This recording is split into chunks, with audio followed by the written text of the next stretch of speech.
warahmatullahi wabarakatuh. Saya Laeli Kurnia SPD, calon guru penggerak angkatan 9 dari SD Impres Balaroa, Kota Palu. Pada kesempatan kali ini, saya akan melakukan wawancara terkait pengambilan keputusan berbasis nilai-nilai kebajikan. Pada kesempatan ini, saya akan mewawancarai kepala sekolah saya, yaitu Kepala Sekolah SD Impres Balaroa, yang terhormat Ibu Sumarni SPD. Assalamualaikum warahmatullahi wabarakatuh, Ibu. Waalaikumsalam warahmatullahi wabarakatuh. Terima kasih saya ucapkan untuk Ibu Laeli Kurnia, calon guru penggerak Kota Palu, yang mana telah mempercayai saya untuk berbagi pengalaman terkait dengan masalah-masalah yang terjadi di sekolah. Baik Ibu, pada kesempatan ini kita akan sedikit berbincang-bincang ya Bu, terkait bagaimana Ibu selaku kepala sekolah dalam menghadapi kasus-kasus yang terjadi di sekolah ini ya Bu. Baik, untuk pertanyaan saya yang pertama Ibu, kira-kira selama ini bagaimana Ibu sebagai kepala sekolah dapat mengidentifikasi kasus-kasus yang merupakan dilema etika atau bujukan moral? Silakan Ibu. Kalau untuk saya menyelesaikan masalah yang ada di sekolah ini, saya harus identifikasi dulu masalah tersebut. Apa itu termasuk dilema etika, yaitu benar lawan benar, atau bujukan moral, yaitu benar lawan salah.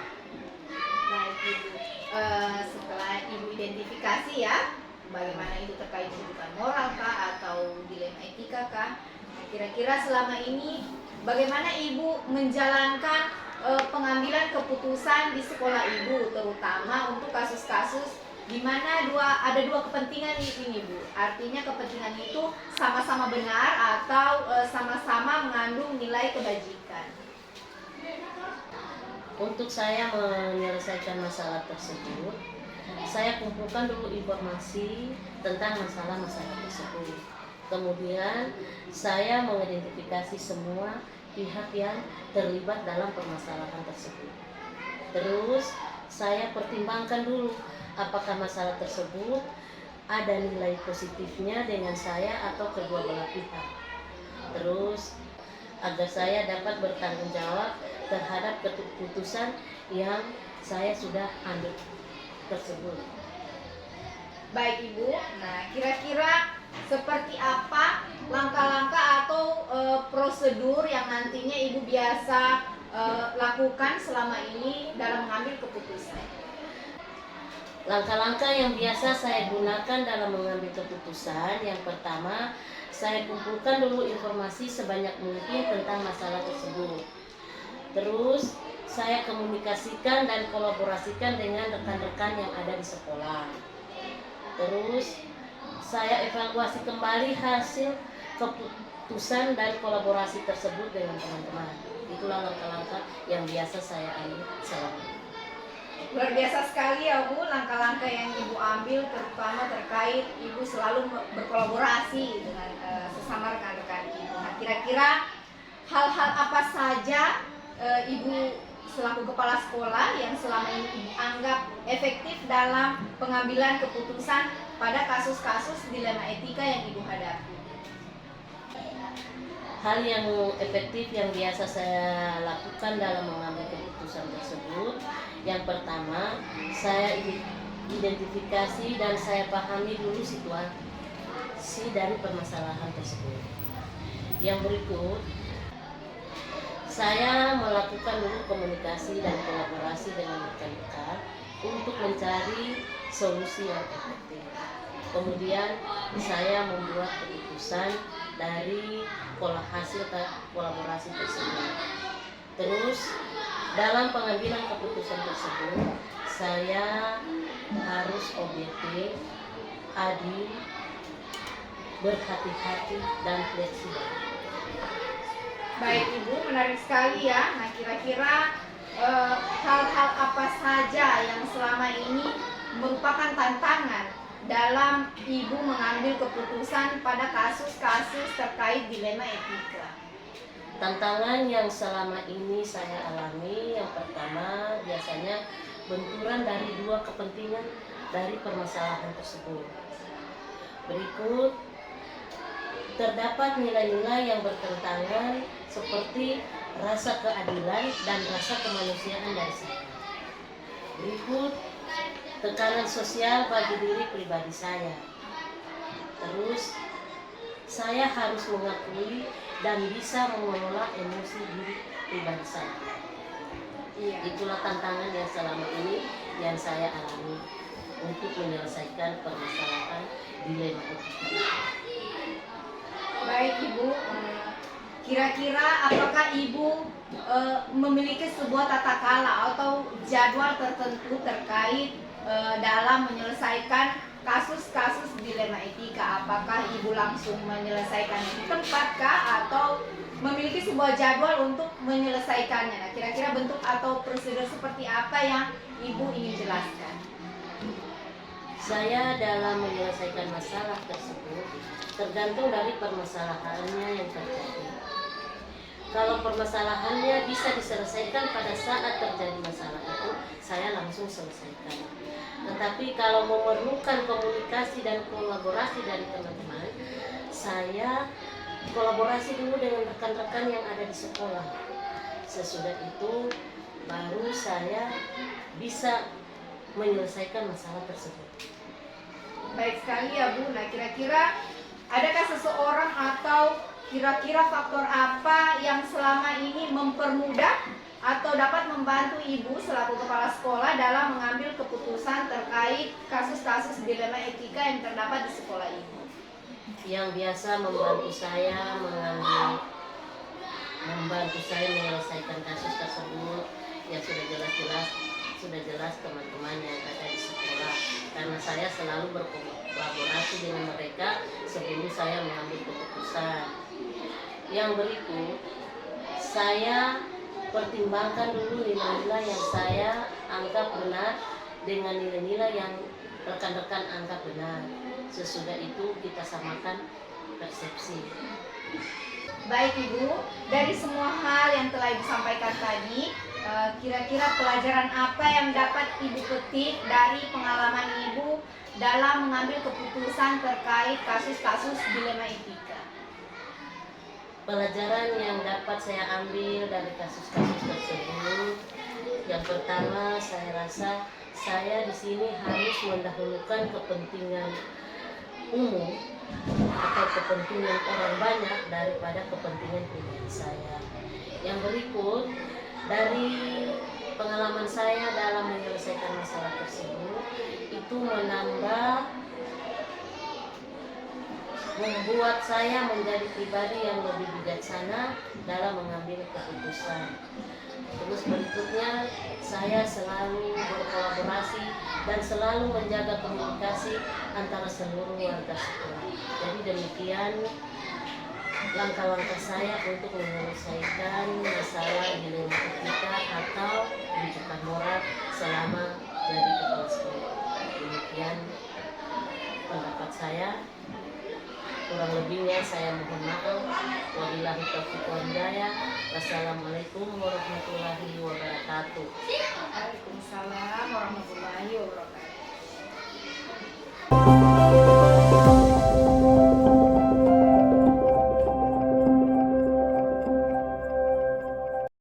Assalamualaikum warahmatullahi wabarakatuh. Pada kesempatan kali ini saya akan melakukan percakapan terkait pengambilan keputusan berbasis nilai-nilai kebajikan. Kali ini saya ditemani oleh Kepala Sekolah SDN Balaroa yang terhormat Ibu Masida SPD. Assalamualaikum Ibu. Waalaikumsalam warahmatullahi wabarakatuh. Bagaimana kabarnya hari ini Bu? Alhamdulillah sehat-sehat. Semuanya luar biasa. Baik, terima kasih karena telah menyempatkan waktu untuk melakukan wawancara. Izin Bu, kali ini saya akan melakukan wawancara terkait bagaimana Ibu mengambil keputusan berbasis nilai-nilai kebajikan. Baik Ibu, pertanyaan saya yang pertama, kira-kira selama ini bagaimana Ibu dapat mengidentifikasi kasus-kasus yang merupakan dilema etika atau rujukan moral yang ada di sekolah Ibu? Baik, terima kasih Ibu Dewi sudah mempercayakan dipersilakan untuk mewawancarai SP Sekolah Islam Balaroa. Nah, bagaimana cara mengidentifikasi Bu? Tentunya kalau di satuan pendidikan saya di sini di SDN Balaroa, jika mendapatkan kasus-kasus yang seperti itu, tentunya terlebih dahulu kita melihat jenis-jenis kasusnya. Nah, setelah kita melihat jenis-jenis kasusnya, kita mengumpulkan fakta-fakta atau data. Nah, mengumpulkan fakta-fakta yang relevan. Nah, kemudian mencari solusi, setelah itu mengevaluasi. Jadi setelah mencari solusi, kita mengevaluasi kembali bagaimana kasus tersebut. Apalagi ini kasus etika moral dengan dilema etika. Tentunya kita mempertimbangkan karena ini sama-sama ya, ini dilema, sebenarnya dilema ini untuk memutuskan satu hal, satu kasus. Ya, mungkin begitu. Ya, menarik sekali ya Ibu, pemaparan Ibu sangat runtut sampai akhirnya kemudian keputusan itu dievaluasi kembali.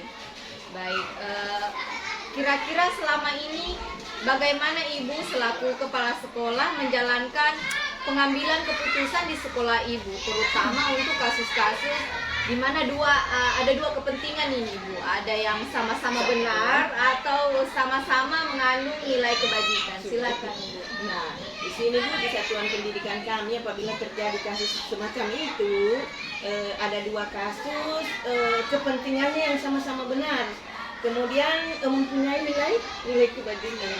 Tentunya tentunya kita membutuhkan pola pikir yang cerdas, kemudian kita harus berkolaborasi dengan guru-guru, berdiskusi dengan guru-guru, kemudian melihat kedua kasus tersebut, kemudian mengidentifikasinya, kemudian diselesaikan jika kedua kasus itu mana yang lebih membutuhkan terlebih dahulu kita harus dahulukan dia. Nah, itu yang kita dahulukan. Karena ini kasusnya sama-sama benar, sehingga pada akhirnya nanti kita dahulukan yang terkhusus ini kita dahulukan sehingga kedua kasus tersebut nanti bisa selesai secara bersama-sama. Baik, luar biasa sekali ya Ibu. Saya menangkap tadi bahwa Ibu sangat bijak sekali dalam mengambil keputusan, terutama Ibu sebelum mengambil keputusan Ibu berkolaborasi tentunya dan berkomunikasi dengan guru-guru dan warga sekolah. Baik Ibu. Nah, kira-kira seperti apa langkah-langkah atau prosedur yang biasa Ibu lakukan selama ini di sekolah Ibu? Sebenarnya di pertanyaan sama di atas tadi ya, iya. Jadi langkah-langkah itu yang terlebih dahulu kita mengidentifikasi kasus, mengidentifikasi terdahulu kasus tersebut, kemudian mengumpulkan fakta-fakta, kemudian mencari solusi sama tadi, mengevaluasi, kemudian mengambil keputusan sama juga tadi itu. Iya. Baik ya, sangat runtut sekali Bu, sangat jelas sekali. Nah, kira-kira menurut Ibu hal-hal apa saja yang selama ini Ibu anggap efektif dalam pengambilan keputusan pada kasus-kasus dilema etika yang Ibu hadapi selama menjabat sebagai kepala sekolah? Jadi ini kasus yang sering kita hadapi di sini kalau kita mendapatkan kasus seperti itu. Jadi hal yang paling efektif itu kita bahas bersama terlebih dahulu dengan guru, berkolaborasi dengan guru, berkomunikasi dengan apabila ada baik itu guru maupun siswa. Apalagi kalau siswa tentunya kita berkolaborasi dengan wali siswa, kalau dengan guru dengan pribadinya kita harus berkomunikasi dengan guru yang bersangkutan. Kemudian mengutamakan mengumpulkan fakta-fakta di semua, kemudian mengutamakan mana yang lebih penting, dan itu yang dilakukan. Baik Ibu, ya.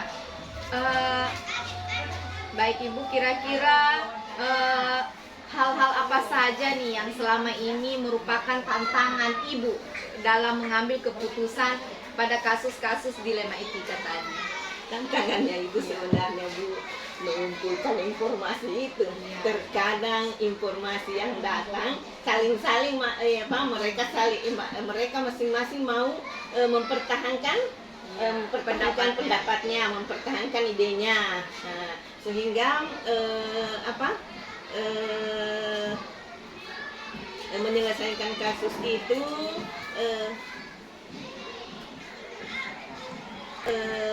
kita butuh diskusi untuk menyelesaikannya. Benar sekali Bu ya, diskusi kolaborasi antarkan guru, tenaga pendidik dan kependidikan sangat baik sekali. Baik Ibu, kira-kira apakah Ibu memiliki sebuah tata kalau atau jadwal tertentu dalam sebuah penyelesaian kasus dilema etika? Kira-kira apakah Ibu langsung menyelesaikannya di tempat atau Ibu memiliki sebuah jadwal untuk menyelesaikannya? Nah, kira-kira bentuk atau prosedur seperti apa yang Ibu lakukan? Jadi apabila ada kasus begitu, tentunya kita melihat dulu situasi dan kondisinya.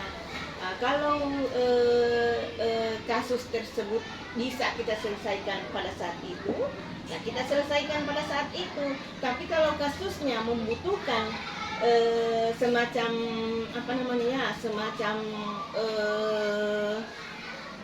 kita harus mengumpulkan data, mengumpulkan fakta. Nah, berarti itu kita harus punya jadwal, karena orang yang kita butuhkan adalah informasi. Jadi mungkin begitu. Berarti tergantung situasinya Bu ya, dilema etika yang dihadapi, ada yang langsung kita bisa selesaikan, ada juga yang membutuhkan waktu. Ya. Baik Ibu, kira-kira ada tidak menurut Ibu seseorang atau faktor-faktor apa saja yang selama ini mempermudah Ibu atau membantu Ibu dalam pengambilan keputusan terkait kasus-kasus dilema etika? Jadi faktor-faktor selama ini yang permudah saya adalah pertama diskusi dengan guru itu kolaborasi dengan guru itu tentu itu yang pertama kita ini. Kemudian butuh informasi, ya. Kemudian butuh data yang akurat. Nah, sehingga sangat terbantu dalam penyelesaian suatu kasus. Ya, sekali ya Bu, kolaborasi tentunya yang paling utama. Baik Ibu, dari semua hal yang telah Ibu sampaikan, kira-kira pembelajaran apa yang Ibu dapat petik dari pengalaman Ibu sebagai kepala sekolah ketika Ibu mengambil keputusan terkait dilema etika? Jadi pembelajaran yang saya dapat dipetik di sini pertama-tama adalah kita harus menyatukan persepsi terlebih dahulu, menyatukan persepsi dan kerjasama. Tanpa kerjasama kita tidak bisa menyelesaikan suatu kasus, apalagi kasus dilema etika.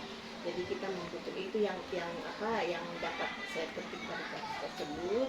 Kemudian dengan kerjasama dengan guru, tanpa melihat kasus, misalnya kasus itu baik anak guru, baik guru yang bersangkutan, kita tidak bisa ini, harus betul-betul kita sesuai yang terjadi itu, sesuai kata hati kita. Jangan kita melihat ini mengkhususkan, itu tidak bisa itu mengkhususkan. Jadi sehingga tanpa melihat guru, tanpa melihat sahabat, tanpa melihat keluarga, itu yang saya bisa petik. Baik Ibu, luar biasa sekali ya diskusi kita pada kesempatan ini. Kita sudah sampai di ujung wawancara Bu. Terima kasih atas waktu yang telah Ibu sempatkan kepada saya untuk melakukan wawancara terkait bagaimana Ibu melakukan atau mengambil keputusan berbasis nilai-nilai kebajikan di sekolah Ibu. Terima kasih Bu, sukses selalu. Assalamualaikum. Assalamualaikum warahmatullahi wabarakatuh.